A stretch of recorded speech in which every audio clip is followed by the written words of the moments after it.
Hello students and welcome to Bridge Course English class 10th. Today we will see learning outcome statement number 9 activity 3 in which we will learn new words, expressions and enrich his or her means your vocabulary through reading.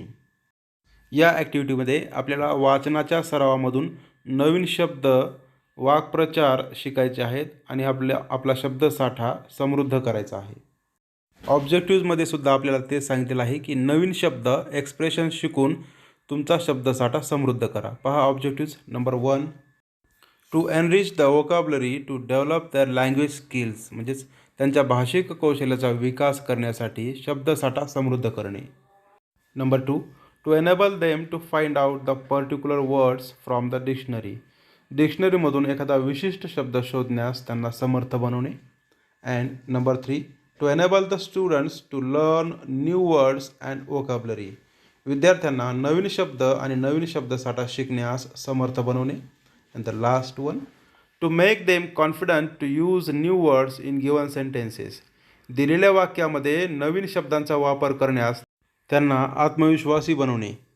ही आहेत आजची activity शिकण्याची उद्दिष्टे. So let's move ahead.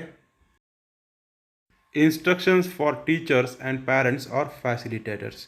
या घटकामध्ये शिक्षकांना विद्यार्थ्यांना सूचना देण्यासाठी, त्यांना मार्गदर्शन करण्यासाठी, तसेच त्यांचं ऑब्झर्वेशन म्हणजेच निरीक्षण करण्यासाठी व त्यांना सपोर्ट करून त्यांचं मूल्यमापन करण्यासाठी सूचना देण्यात आलेल्या आहेत.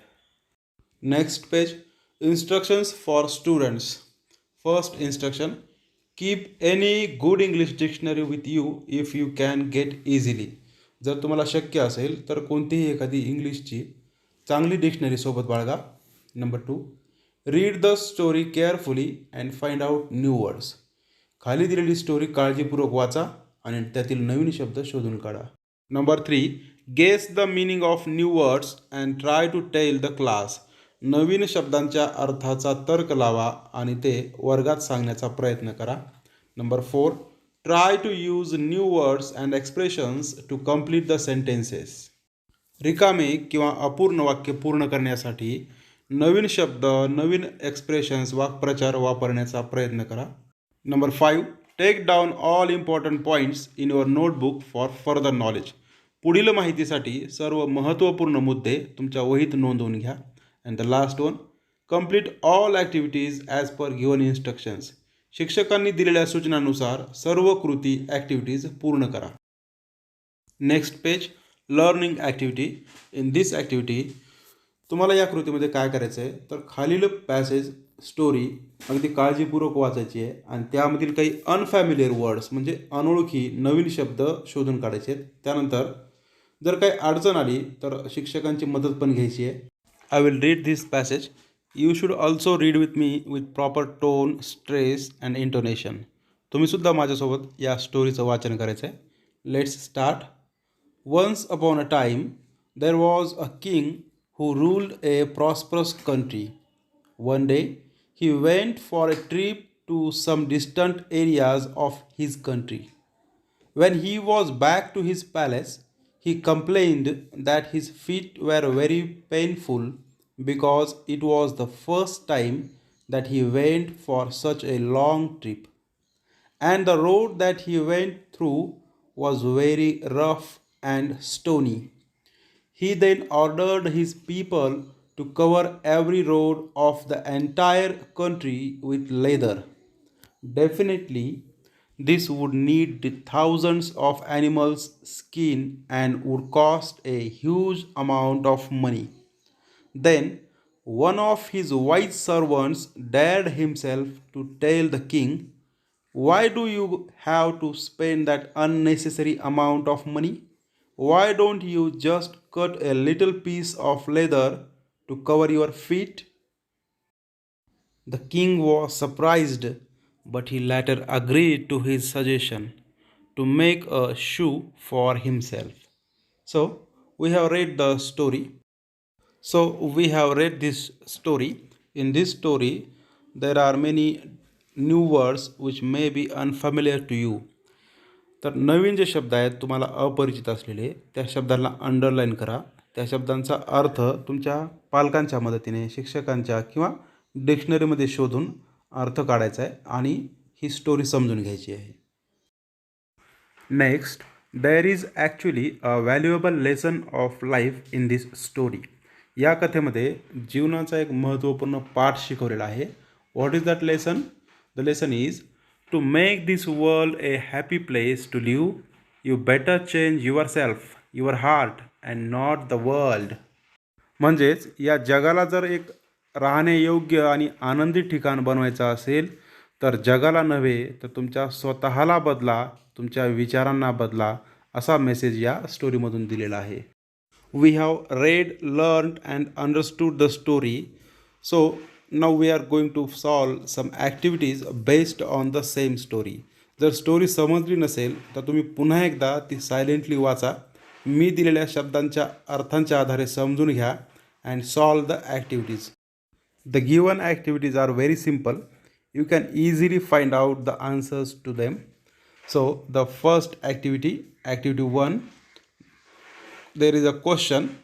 Number 1, who are the main characters of this story?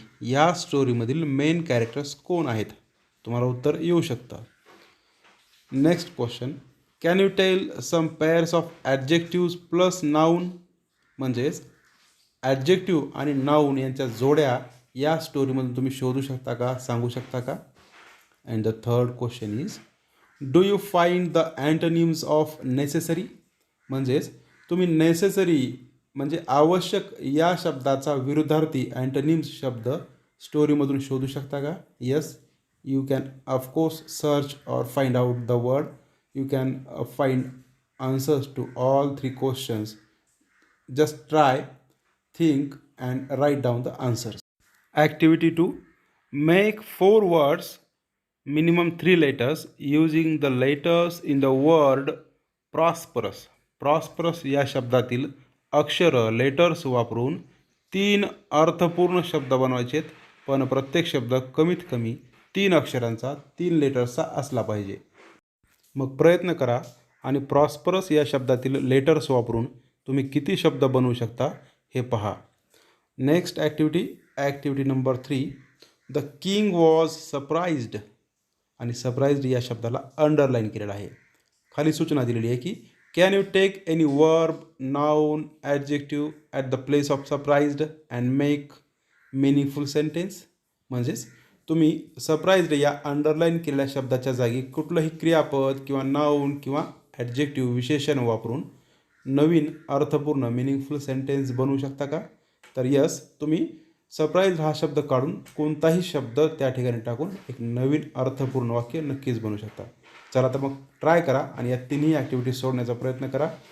उत्तरं लिहून ॲक्टिव्हिटीज सोडवल्याच्या नंतर मी शेवटी जी उत्तर दिलेली आहेत त्यांच्यासोबत तुमच्या उत्तरांची तुलना करा आणि चूक असेल तर दुरुस्त करा, योग्य असेल तर टिक करा. So these are the answers to activity 1, question 1, question 2 and question 3.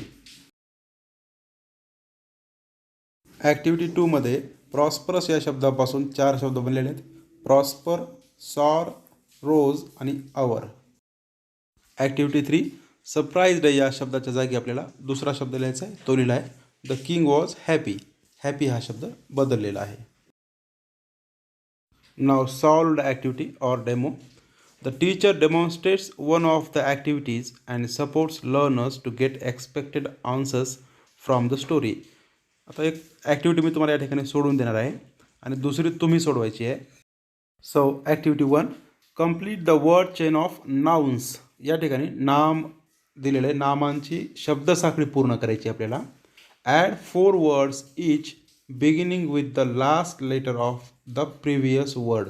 आपण मागे जी कृती केलेली आहे त्याप्रमाणेच दिलेल्या नामाच्या शेवटच्या अक्षरापासून नवीन शब्द लिहून ही शब्दसाखळी वर्ड चेन पूर्ण करायची आहे. So let's start. The first word is king. मी पुढील रिकाम्या जागेत शब्द लिहितो, पण त्या प्रत्येक शब्दात एक रिकामी जागा सोडणार आहे आणि त्या रिकाम्या जागी तुम्ही एक वावेल, मागील कृतीप्रमाणेच एक वावेल भरायचा आहे, जे की मी कंसामध्ये देणार आहे. Okay. The first word is GO-T. Second TIG-R, third R-SE, and the fourth one EL-PH-NT.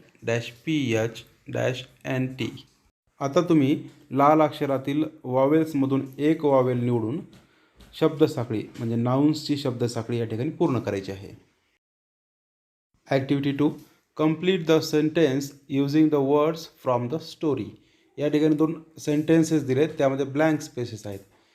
He activity मात्र तुम्ही स्वतः पूर्ण करायची आहे. विचार करा, स्टोरी वाचा, नक्कीच तुम्हाला उत्तर सापडेल. So let's try. Number 1, I always take dash dash of my parents in my life. Second, dash dash, he will come today. Next, practice. Sort out the words of prefixes and suffixes from the given words and write it in proper column. इथे खाली कंसामध्ये काही शब्द दिलेले आहेत. त्या शब्दांना prefixes म्हणजेच पूर्वप्रत्यय आणि सफिक्सेस म्हणजेच अंत्यप्रत्यय लागलेले आहेत. तुम्हाला काय करायचं तर खाली एक टेबल दिलेला आहे. त्या टेबलमध्ये पहिल्या कॉलममध्ये प्रिफिक्सेस असणारे वर्ड्स त्याखाली लिहायचे आहेत आणि दुसऱ्या कॉलममध्ये ज्यांना सफिक्सेस म्हणजेच अंत्यप्रत्यय लागलेला आहे ते शब्द त्या कॉलममध्ये लिहायचे आहेत. मी एक उदाहरण, प्रत्येकाचं एक उदाहरण म्हणून देतो. बाकीचे शब्द तुम्ही स्वतः विचार करून लिहायचे आहेत. प्रीफिक्स असलेला शब्द रीबर्थ, यातील कॅपिटलमधील RE ही अक्षरं प्रीफिक्स आहेत. सफिक्स केअरफुल, यामधील FUL ही शेवटची कॅपिटलमधील अक्षरं ही सफिक्स म्हणजेच अंत्यप्रत्यय आहे. आता तुम्ही अशाच प्रकारे वरील शब्दांमधून प्रीफिक्सेस असलेले आणि सफिक्सेस असलेले शब्द निवडून तुमच्या वहीमध्ये लिहून घ्यायचे आहेत. Next step, extension activity or parallel activity or reinforcement. आता पुढील समांतर कृती किंवा रिइन्फोर्समेंट शिकलेल्या अभ्यासाचं दृढीकरण आपण या ठिकाणी पाहूया. खाली इयत्ता 8वीच्या इंग्लिश टेक्स्टबुकमधील एका स्टोरीमधील एक पॅसेज दिलेला आहे. तो तुम्ही काळजीपूर्वक वाचायचा आहे आणि त्याखाली ज्या काही ॲक्टिव्हिटीज करायला सांगितलेल्या आहेत त्या ॲक्टिव्हिटीज पूर्ण करायच्या आहेत. तर हा पॅसेज तुम्ही स्वतः माझ्यासोबत वाचायचा आहे. Let's read the passage. Long, long ago, there lived a kind, gentle, and courteous man called Androcles, but he had a very cruel master. In those days, kings, nobles, and other wealthy men used. या ठिकाणची काही line cut झालेली ती आपण वाचू शकत नाहीत आता. So next page. Even when they were unhappy with their master, they could not leave him. They were bound by law to obey their master, however wicked he might be. Androcles did not like his heartless, wicked master. His master starved his slaves and often whipped them. Androcles felt that even death was better than serving such a master. He kept looking out for a good opportunity.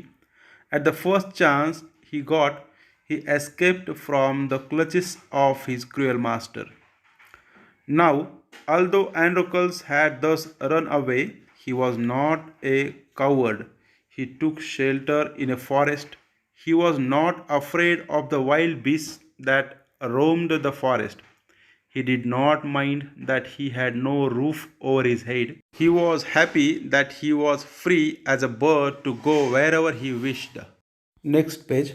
या पानावर वरील स्टोरीवर आधारित सोडवण्यासाठी 3 activities दिलेल्या आहेत. या ॲक्टिव्हिटीजसुद्धा आपण याआधी पाहिलेल्या किंग आणि त्याचा सर्वंटच्या स्टोरीप्रमाणेच या ॲक्टिव्हिटी सोडवायच्या आहेत. फक्त शेवटची तिसरी ॲक्टिव्हिटी जी आहे त्या ठिकाणी नाउन्स नसून ॲडजेक्टिव्हची वर्ड चेन करायची आहे. तुम्ही ही ॲक्टिव्हिटी अगदी सहजपणे पहिली ॲक्टिव्हिटी पाहून त्यानुसार विचार करून सहजपणे सोडवू शकता आणि प्रयत्न करू शकता. मी डायरेक्टली तुम्हाला उत्तर देणार नाही आहे. तुम्ही प्रयत्न करा. काही अडचण आली तर मला कमेंट बॉक्समध्ये नक्की विचारा, मी तुम्हाला उत्तर देईन. Okay. The last page. My takeaway or today I learned म्हणजे आज आपण काय शिकलो त्याबद्दल या ठिकाणी विचार करायचा आहे. तर first, today I have learn how to deal with new words and meanings. नवीन शब्द आणि त्यांच्या अर्थांना कसं हाताळायचं. Number 2, word chain activities. शब्द साखळी बनवण्याची कृतीसुद्धा शिकलो. Number 3, about prefixes and suffixes. Prefix म्हणजे काय आणि सफिक्स म्हणजे काय ते ओळखायचं कसं हे देखील आपण शिकलो. 4. Guess the proper words to complete the sentences. वाक्य पूर्ण करण्यासाठी योग्य शब्दाचा तर्क लावायला हे आपण शिकलो. तर अशा प्रकारे आजची ही ॲक्टिव्हिटी या ठिकाणी पूर्ण होते. लर्निंग आउटकम 9 ॲक्टिव्हिटी नंबर 3शी संबंधित जर काही प्रश्न असतील, काही अडचणी असतील तर मला कमेंट बॉक्समध्ये नक्कीच विचारा. मी तुम्हाला त्याची उत्तरे देईन. Okay, thank you and good bye.